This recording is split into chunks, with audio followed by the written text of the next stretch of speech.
For as long as 100 of us remain alive, never will we, on any conditions, be subjected to the lordship of the English.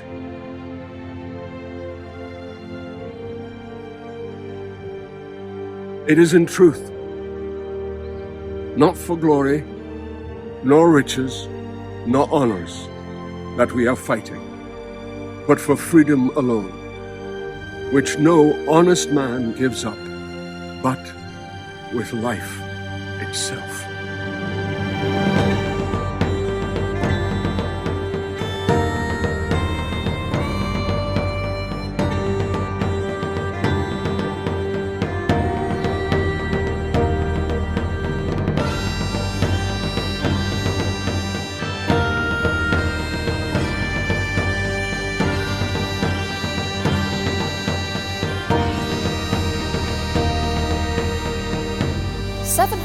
Years ago, here in Arbroath Abbey, a diplomatic letter was signed and sealed by Scotland's barons, along with the country's iconic leader, King Robert the Bruce.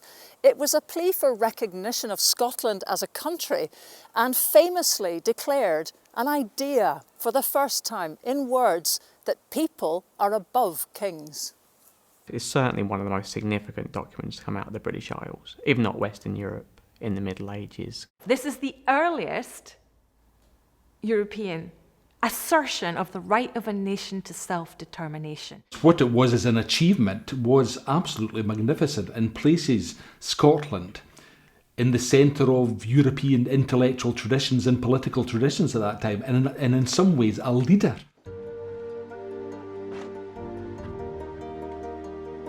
In a carpenter's attic in Aberfeldy, a package has arrived from Edinburgh. It's a new tapestry, inspired by the Declaration of Arbroath. Angus Ross has designed a special frame, but it's the first time he's seen the tapestry. So, will it fit? With a global pandemic shutting down society, this artwork could be the only memorial to the Declaration on its 700th anniversary. But then its true significance in Scotland's story has been overlooked and contested for centuries.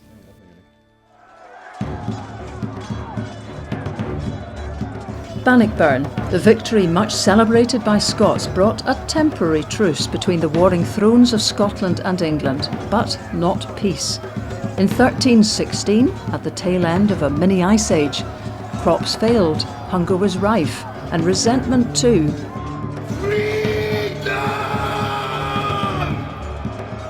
As soldiers were fed before locals.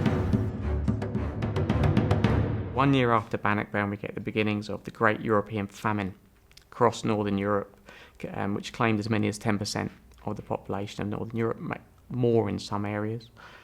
And that partly leads to military stalemate.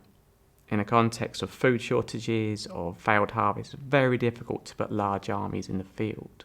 So this means, in the first instance, that the English king cannot retaliate.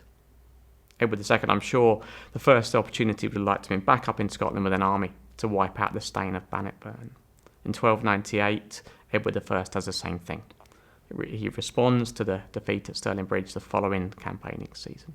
But Edward I is unable to do this, probably partly because of these environmental problems. Bruce is unable to push for a victory for partly the same reasons, a military victory. So diplomatic means are the most effective route by 1320 in the middle of what is essentially an ecological crisis.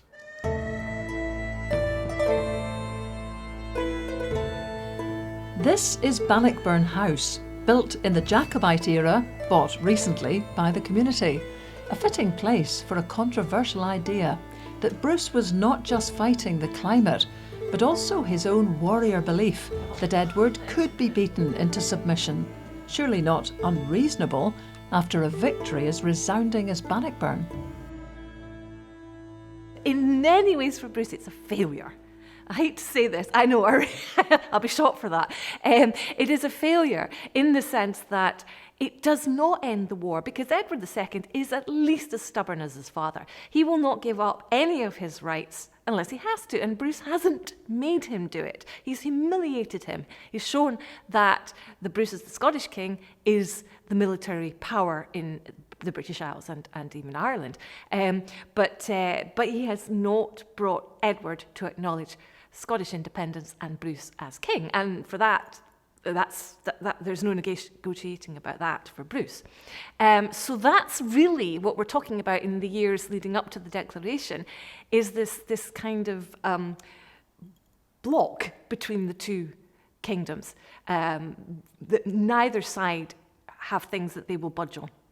For Bruce, it's Scottish independence and his right to be king, and for Edward, it's his right to rule Scotland. So they have an impasse. And into that mix is thrown the Pope, or he throws himself, because the Pope wants a crusade, as popes do in this period. The Holy Land has been taken from the Christians, and to do that he needs the Christian nations of Europe to stop fighting each other, as they have a tendency to do, particularly Scotland and England, and put their energies into the crusade.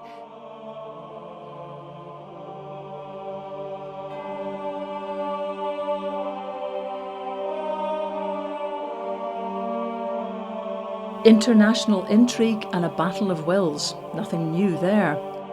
But what fascinates me is that Bruce and the barons finally knew when it was time to turn from the battlefield to the power of the pen.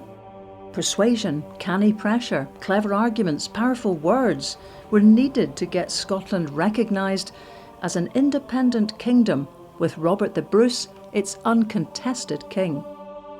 Back then, the Catholic Church was the supreme adjudicator of disputes in medieval Europe, and its leader was not happy with the Scots.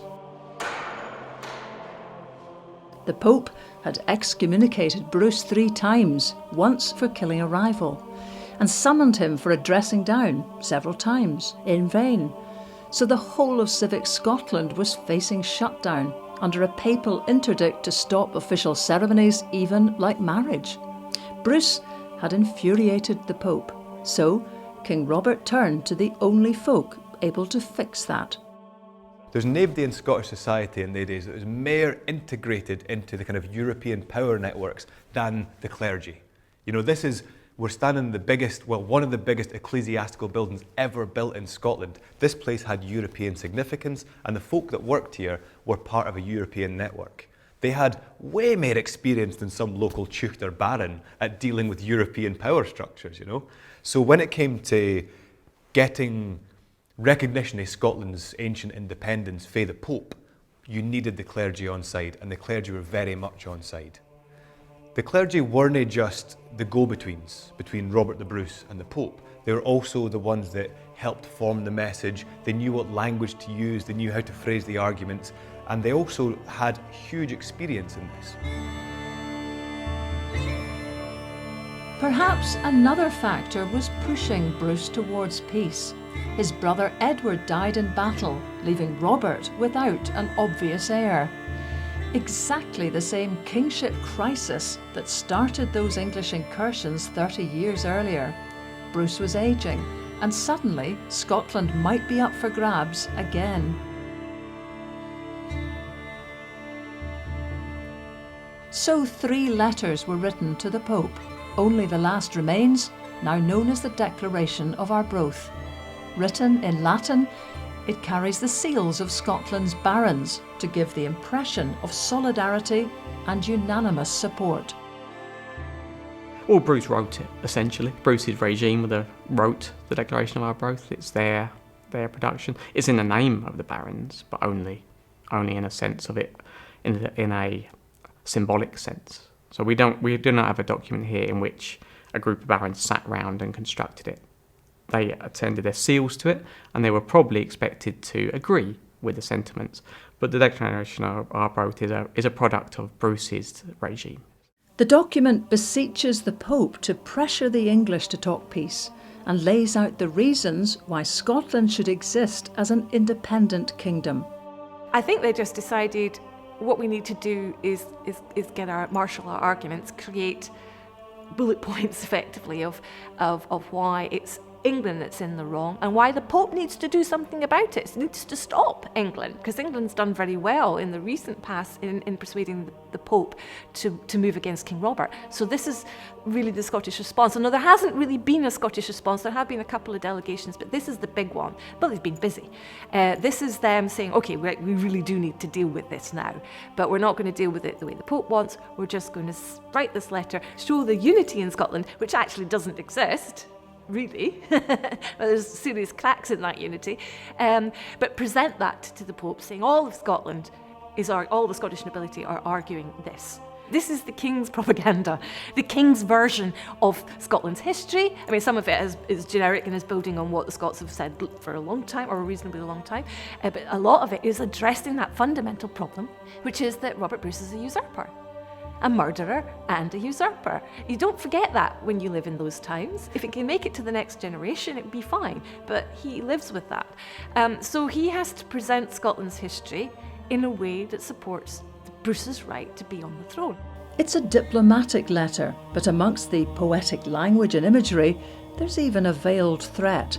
If the Pope doesn't intervene, he'll be responsible when war kicks off again. We expect this kind of diplomatic correspondence to be extremely formal, and it does start off that way, but by the end of the letter, it becomes... The tone changes a little bit, and it does say to the Pope, if you do not help us, then whatever happens next will be your fault, which is quite a risky thing to say, but it's also quite a brave thing to say. The Scots knew that their letter had to stand out. It had to have a sense of urgency, a sense of life or death. One section of the manuscript stands out. In fact, it's revolutionary. It's a passionate appeal for the right of Scotland to exist with its choice of king, but with strings attached. It says the people are in charge, and if the king doesn't do what they want, the people have the right to remove him. That was quite a new idea in medieval times, because a lot of countries at that time were just kind of absolute monarchies, and the monarchs ruled and did whatever they liked. But now the Scots were thinking, actually, this idea of nationhood is about all of us, and we all have a share in that idea. Historians debate this how much the people are involved, but frankly, Bruce would not have got to where he was had he not the complete support of a huge number of the people. People in Scotland were sick of war. They were sick of what they saw as English oppression and basically a colonial movement to destroy the place. They wanted someone who could defend them.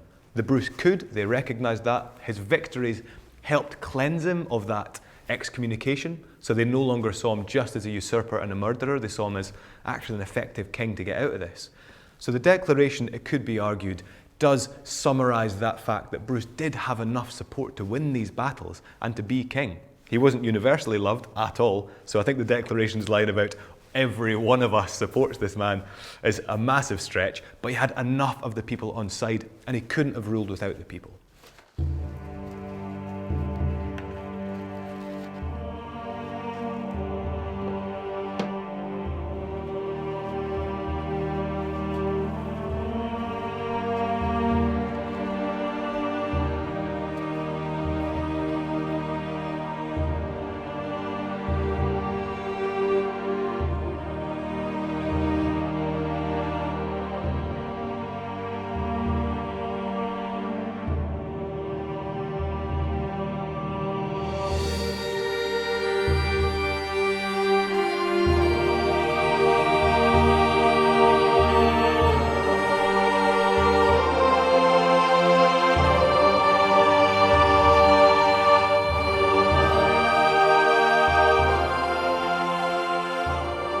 The carefully worded manuscript is completed and sealed by Scotland's barons. What would one day become Scotland's most valuable historic document is duly dispatched. It went first by sea, landing in France for a potentially perilous journey, weeks on the road and no modern navigational aids to help.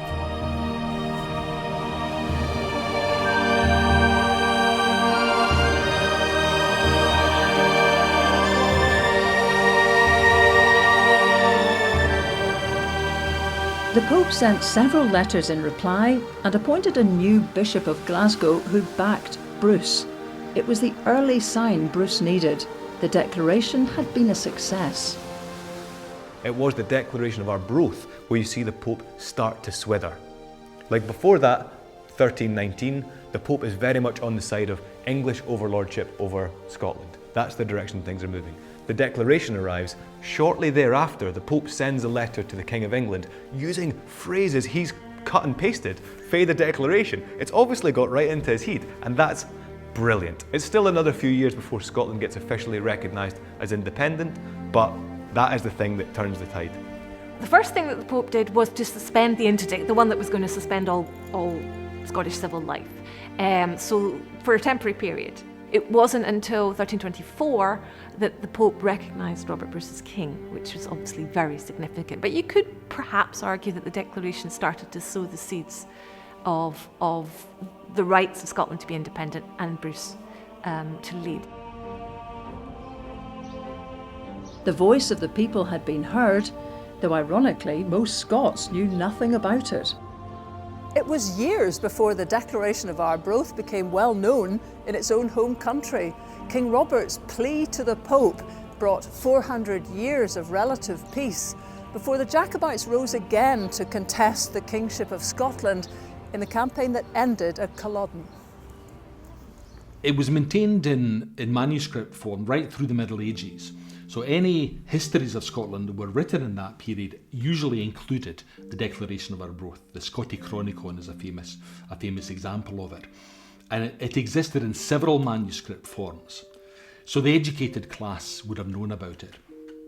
But it's really not until it's printed and published in English towards the end of the 17th century, I think it's 1689, it's first printed in Latin, then printed in English. And it then becomes an active document in discussions about Scottish nationhood. And as we approached 1707 and the discussions over union, it becomes highly important in that charged atmosphere. It was years before the Declaration gained popular recognition for its historic role in Scotland's story. But its core idea, that a nation is its people, has been adopted by writers and thinkers across the world. It may even have influenced the men who drafted the American Declaration of Independence nearly 450 years later. The Declaration of Arbroath was published in about something between 40 and 50 books in the years leading up to the Declaration of American Independence. So although there is no direct link, you can surmise that they definitely would have read these books. There's strong circumstantial evidence that the Declaration of Arbroath would have been read by the people who created the Declaration of American Independence. The key idea in the Declaration is one that has increasing resonance through time. As we become more democratic, as we become more nationalistic, or that nation states become more defined, and everybody subscribes to the view that the state is who they are. I'm a Scot, or I'm a Brit, or I'm French, or whatever. So I think that almost the Declaration grows in its resonance to people. It has become associated with the Declaration of Independence in America. I don't think there's any historical evidence that there's a direct connection, but the Americans believe it, and perhaps that's what matters.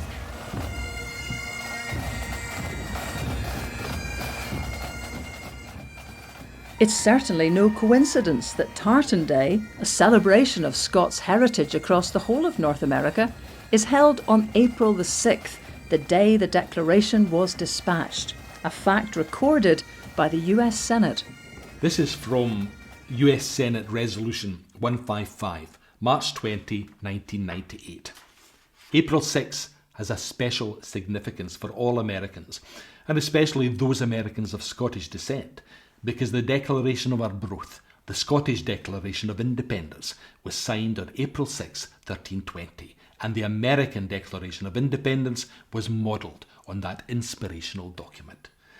So, We can have qualifications over how accurate that is, but in America, that's the core of their belief as Scots Americans. Meanwhile, in Scotland, the Declaration of Arbroath was celebrated by scholars, but still poorly recognised beyond. Several manuscript copies were made by the monks, but only one part damaged original copy remains. It was 1920 before Civic Scotland first acknowledged the anniversary, 600 years after its birth. By then, it had started to become a contentious icon for Scottish independence. Remember that 1920 was the height of the empire, and so the idea of self-government that is apparent in the Declaration doesn't entirely fit with an idea of empire. So it was really interesting to see how they tried to combine those two ideas in quite a convoluted way. So for example, the moderator of the Church of Scotland is there, and he stands up and says, in medieval Scotland, Scots won their independence through their robust character, and now they were contributing this robustness towards the empire, which I suppose is one way of looking at it. But then the moderator of the United Free Church of Scotland stands up and says something different. The real message is that all nations, no matter how small, have a natural and human right to self-government. So that's quite a bold thing to say at the height of empire. And so it's quite interesting that even as far back as 1920, people were beginning to dispute what the Declaration really means in a modern context and what people should take away from it. And that to me just goes to show how powerful the document is.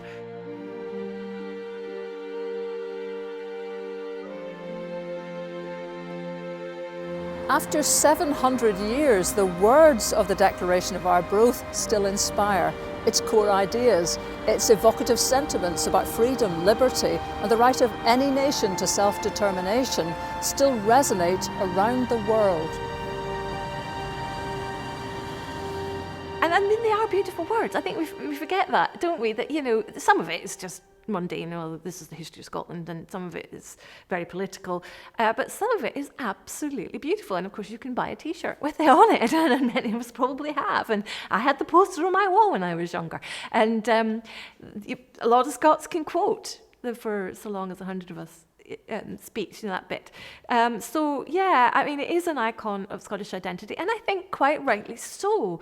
Scottish history has been so misunderstood and misused for the last 100 years because it's been seen as dangerous. It's been caught between unionism and nationalism, and there's been a desire not to have too much structure to it, just a few big headlines. So you get things like William Wallace, brilliant, Bannockburn, Mary Queen of Scots, but none of it really makes any sense when you put it all together.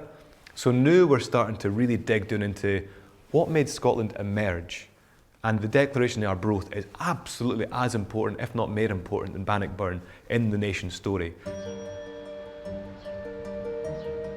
Iconic, but almost overlooked in its 700th year. With celebrations cancelled by the COVID-19 lockdown, at least there will now be one lasting memorial in this tapestry. I think we've got it all sort of, we allowed a little bit of spacing. Yeah. It took the Red Lichty stitching group of Angus women 2 years to complete this exquisite new design by Andy Crummy, inspired by the Declaration of Arbroath, a low-key labour of love. The curve is just slightly different really, so it's a space there and space here, but it's not quite dropping in.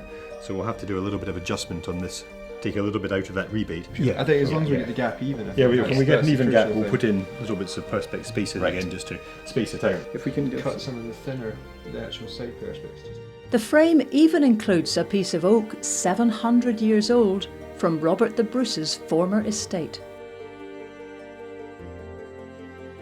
Although the majority of the oak in that tree is probably 150 years old, really, we have a few sections of it which are about 700 or 800 years old, really, and some say could have been sort of touched by Robert himself, really.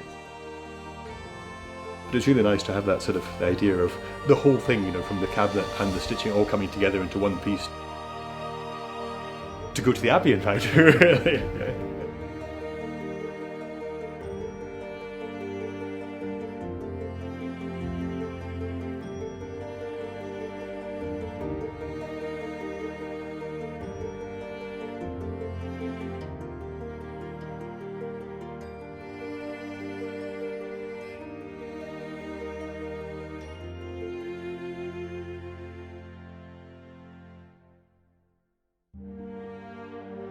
Most Holy Father, we know, and from the chronicles and books of the ancients we find, that among other famous nations, our own, the Scots, has been graced with widespread renown.